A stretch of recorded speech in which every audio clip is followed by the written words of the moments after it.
তোমার নাম কি? সুরজ সামন্ত। কি নাম? সুরজ সামন্ত। সুরজ সামন্ত, ভেরি গুড। তা তোমার বাড়ি কোথায়? ঘাটালে। মেদিনীপুর সেই ঘাটাল? হ্যাঁ স্যার। তুমি সেই ঘাটাল থেকে বিটিটিআই কলেজে কীভাবে যোগাযোগ করে এখানে ভর্তি হলে একটু শুনি ছোট্ট করে। প্রথমে আমি গুগলে সার্চ করেছিলাম টিভি এসি ফ্রিজ এইসব নিয়ে। এবার সেখান থেকে আমি একটা ইউটিউবে একটা ভিডিও দেখি, সেখান থেকে আমি খোঁজ পাই, স্যার আপনাকে কল করলাম, সেখান থেকে যোগাযোগ করি। Very good. তা তুমি যে এখান থেকে বিটিটিআই থেকে যে ফ্রিজ এয়ার কন্ডিশনের কোর্সটা করলে, তোমার কীরকম লেগেছে? খুবই ভালো লেগেছে। আমার নিজে স্বনির্ভর হতে পেরেছি।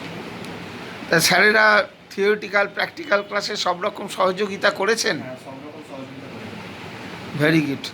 তা তুমি যে এখান থেকে শিখলে, শেখার পরে এখন তো তোমাকে আউটডোরে গিয়ে কাজ করতে হবে, সেটা কি তুমি সামর্থ্য হয়েছে?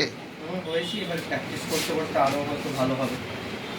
ঠিক আছে। বিটিটিআই থেকে কি তোমাকে কোনো জব প্লেসমেন্টের সুযোগ সুবিধা দেওয়া হয়েছে? জব প্লেসমেন্টের সুযোগ দেওয়া হয়েছিল রিলায়েন্স কেরিয়ার কোম্পানিতে, তো আমি এখনও সেটা নিইনি, আমি হয়তো পরে সেটা হয়তো নেব।